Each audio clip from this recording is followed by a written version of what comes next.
Nagpasalamat ang Philippine Coast Guard kay Pangulong Ferdinand Marcos Jr. matapos itong kilalanin ang dedikasyon at sakripisyo ng mga Coast Guard personnel sa West Philippine Sea sa kanyang ikalimang State of the Nation address. Ayon kay PCG Commandant Admiral Ronnie Hilgavan, ang papuri ng Pangulo ay pagkilala sa bawat Coast Guardian na patuloy na tumutupad sa kanilang tungkulin sa kabila ng mga hamon, lalo na sa pagbabantay sa kaligtasan ng mga mangingisdang Pilipino sa West Philippine Sea. Sinabi ni Gavan na nagsisilbing inspirasyon ang pagkilalang ito upang ipagpatuloy ng PCG ang kanilang mandato na protektahan ng mamamayang Pilipino at isulong ang pambansang interes sa karagatan.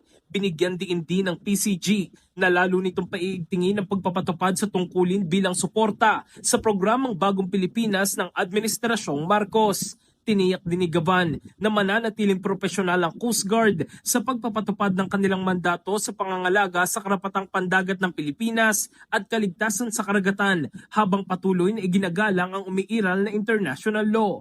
Dagdag pa niya, patuloy nagagabayan ang operasyon ng PCG ng kanilang iCare program at Organized National Engagement at Sea Strategy upang maprotektahan ang buhay ng mga Pilipino at maisulong ang isang ligtas at maayos na maritime environment para sa kasalukuyan at sa susunod na henerasyon. In the heart of changing lives, ako si Brigada Jigo Custodio ng 105.1 Brigada News of Manila, the Music and News Authority.